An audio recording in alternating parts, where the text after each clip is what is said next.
Hello, everyone, once again. This is Rob, and welcome back to Media Awareness and another review of the Wheel of Time. This time we're talking about episode 3 of the Amazon Prime original series. I decided to take these episodes week by week as opposed to just cramming them all into 1 week after doing 2 episodes in my last uh, review last week. I realized that it was a bit much to handle and a bit much for me to retain as far as reiterating what I was able to derive from those first 2 episodes. So this is going to be a shorter video, hopefully, for this particular episode 3, as stated. Before I get to that, however, a reminder the fundraiser continues. For those of you new to my channel or unaware, I am a disabled individual and I use a motorized wheelchair slash scooter all day, every day for my independence, and I need your help. My insurance will not cover anything with regard to my scooter as they view it as a quote luxury item end quote. Despite the fact that I am unable to walk whatsoever, in addition to being unable to use any other type of scooter or power chair, or even a standard wheelchair for that matter, as I only have limited dexterity in one hand. In addition to that, I do not have a backup scooter or wheelchair to rely on at the current time. So if my scooter does malfunction as it did a few months ago, I will yet again be a fish out of water, a scenario I want to avoid at all costs. With that stated, below the title of this video and the description, as well as in a separate section below the information pertaining to this particular video, you can find a spot fund link. It is a fundraiser. It's easy to use and contribute. It takes a few seconds, and any and all help is welcome. I cannot stress that enough. Even $5 or $10 can make all the difference in the world and does add up over time. And you can even contribute anonymously if you desire. The purpose of the fundraiser is to both continue the ongoing refurbishing of my existing scooter and as well as to purchase a new scooter. I came up with these two goals after the malfunction of my scooter a few months ago, whereby I needed to rely on family and friends to push me around my own home, which severely limited my independence. However, it was also a long overdue wake up call that I needed a backup plan. And the backup plan is to have a brand new scooter to use moment to moment, day to day, and my completely refurbished existing scooter waiting in the wings to be used if necessary, when necessary, at a moment's notice. Now I'm never in a situation where I am basically uh, in a creek without a paddle, so to speak. Um, and it really, really will make all the difference in the world. I do want to really extend a gracious thanks to those who have contributed thus far, in addition to those who plan on contributing, as your contributions have and will make a world of difference in my life. Thank you all. I love you all. If you are not yet subscribed to my channel, please consider subscribing to Media Awareness and become part of the Media Awareness family. I'd love to have you. Also, like and share. Let me know your thoughts on episode 3 of The Wheel of Time. If you've seen it, if you plan on watching it, and what are your thoughts on the series as a whole? I feel that it has improved in quality. The quality issues could not be helped, however, due to certain issues that were occurring during the filming of season 1, which most people are aware of. So, with all of that stated, this will contain heavy spoilers. You have been warned. So, episode 3 is the Perrin episode, as I will call it, as it really focuses a lot on Perrin and what he is undergoing in the Two Rivers. So I'm going to sort of go uh, in the order of events that I feel are significant in terms of relaying what occurred and my thoughts of what occurred, and build up to parent arc at the very end. So we start episode 3 with a secret meeting of 3 of the Forsaken, and one of them happens to be involved with Marguerite, um, Elaine's mother, and unbeknownst to her, of course, and he's rather proud of that. Uh, but they are questioning Lanfear as far as her allegiance to the Dark One as opposed to her love for Lews Therin. And um, in this particular lifetime, Randolph Thor. And that is going to be an ongoing question because it was so profound and remains that profound, at least in their eyes. So we then find Elaine and Nynaeve being tasked by the Aes Sedai to interrogate 2 of the Black Ajah that were taken prisoner, and both are giving contradictory answers. The only thing that they answer correctly together is that the Black Ajah travel or at least know each other in pairs of 3s, and the 3s are known as hearts. But other than that, none of the other information matches. So Nynaeve decides to go to uh, where Leandrin was keeping her son from season 2. And her son, of course, was an old man by that point in time, and she was caring for him. And the room is empty uh, except for a bed. And upon moving the bed, uh, they discover a chalk marking on the floor, and it's rather unique, so they take note of that. And they return to the Light Tower, and once at the Light Tower, uh, they start investigating the archives as far as um, material that may help them to decipher what the marking means and if it can lead them potentially to Leandrin. And they find that um, it does match an ancient marking, um, and it marks where an individual has passed away, and there will be a matching marker put where that person was born. And they find that it is a cultural uh, issue or thing that is done with people from Tanchico.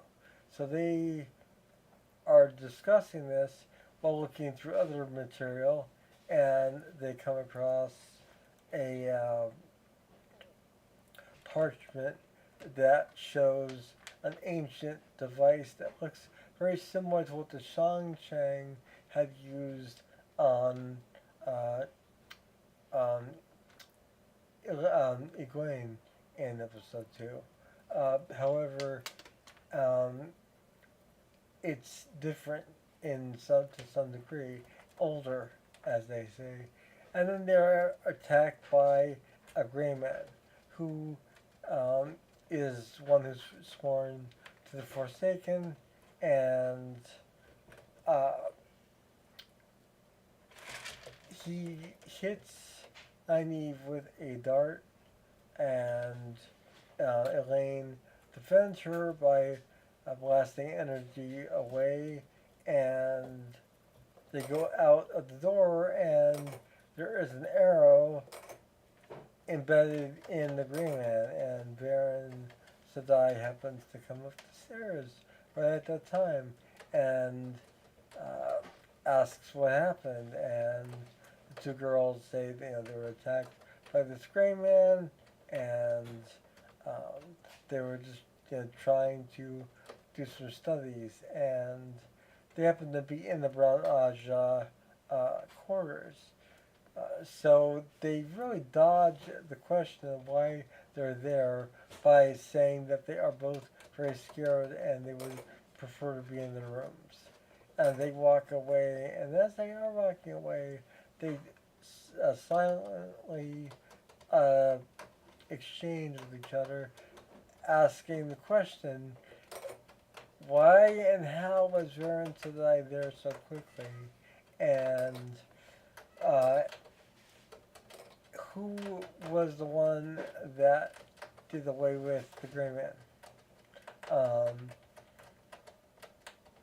And they agree at that point to go to Tenchiko, and that is where they feel that they will find Leandrin and perhaps Black Aja, perhaps even this device that they were able to find in these ancient parchments.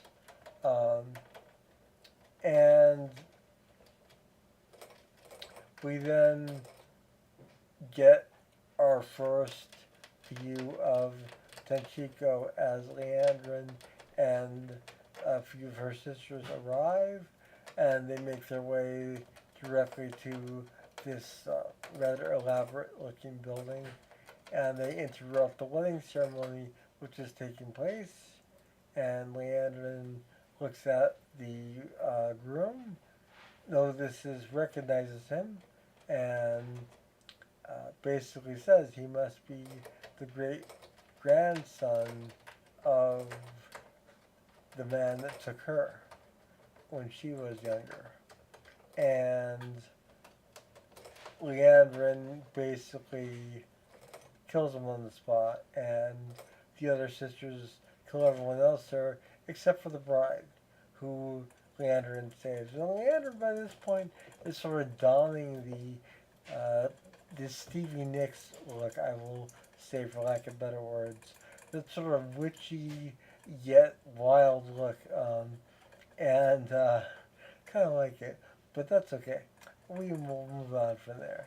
Um, Leandrin and her sisters that are there are looking through similar parchments and older books that are in Tenchiko, and they discover a device there. One of the devices they took from the White Tower during the major battle in Episode 1 between the Black Aja and the Good Sisters. Um, they took a rather ancient device, and they find that it is used to control men, um, whereas the Shang had something much younger in age to that was used to control women in season 2.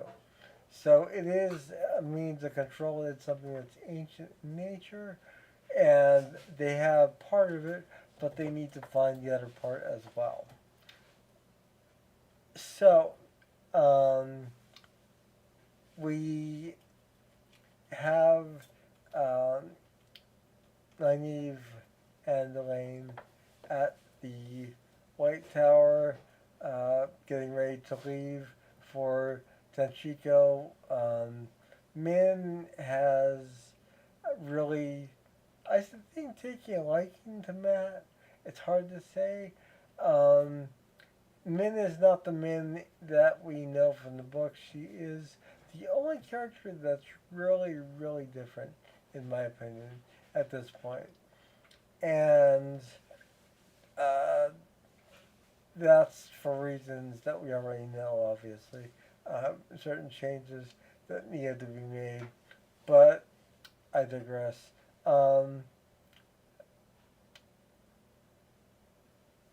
Matt um,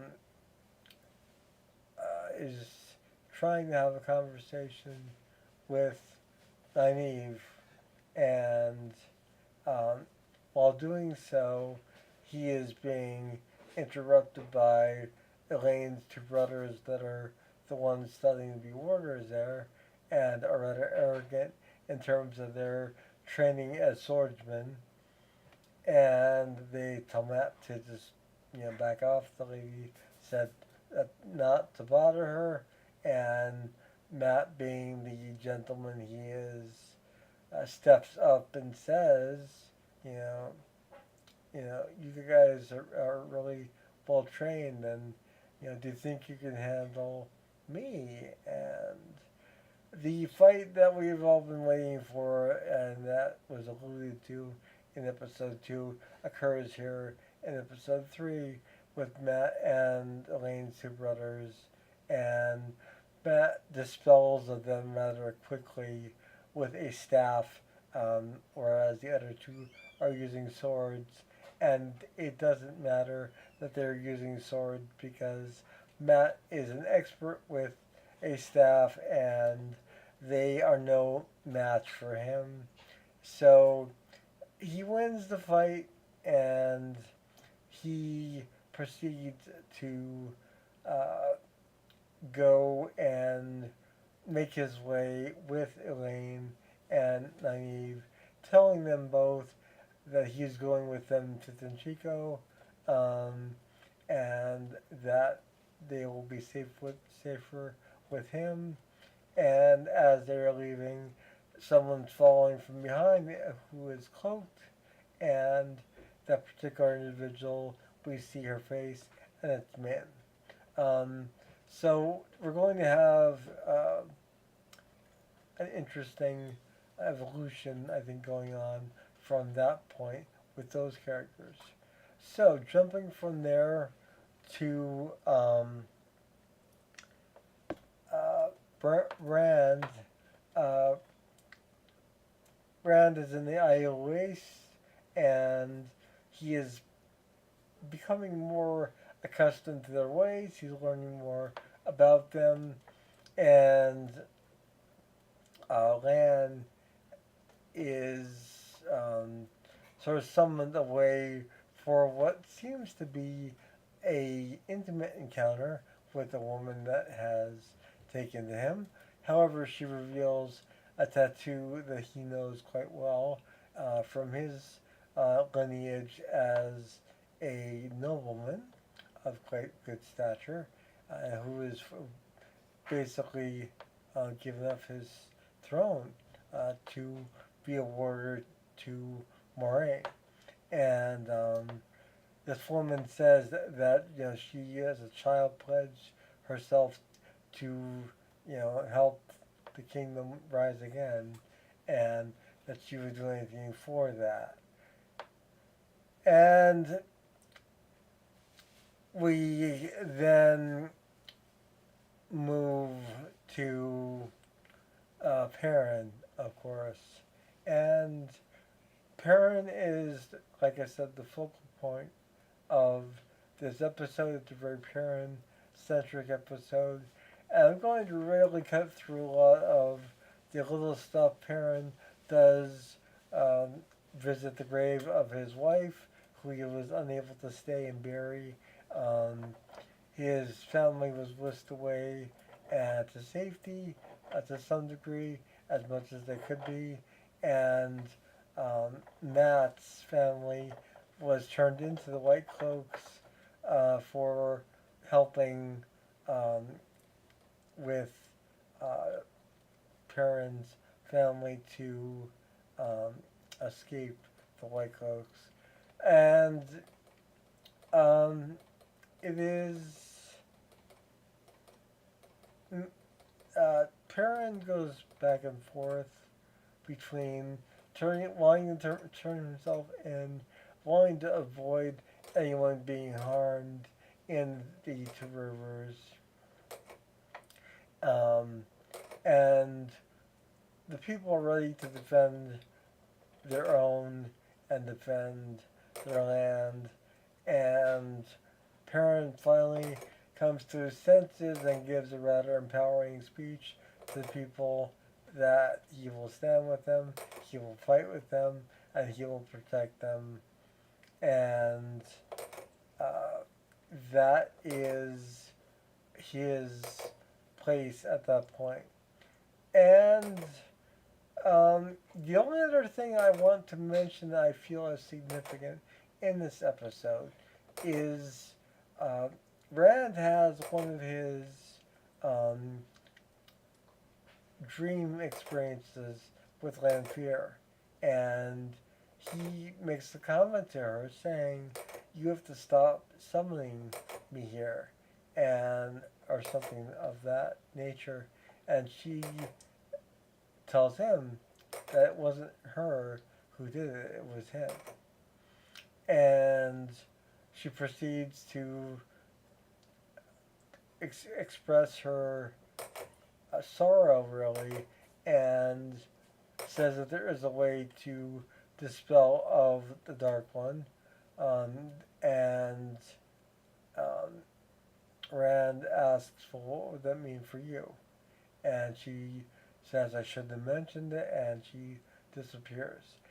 And we're left to wonder, was that manipulation on Lanfear's part, or was that honest love for Rand um, and sincerity? So, I sped through the plot lines of this episode. I really feel I covered the points that were apparently important, at least to me. I feel like Leandrin's arc is really evolving, and her character is becoming more poignant in the story. Um, we are getting more about Lan as well, and Mat is finally starting to um, fall back into the Mat from the books more so than even in season two. Um, he's uh, basically starting to be where he should be in terms of the story as a whole. And uh, I will talk about um,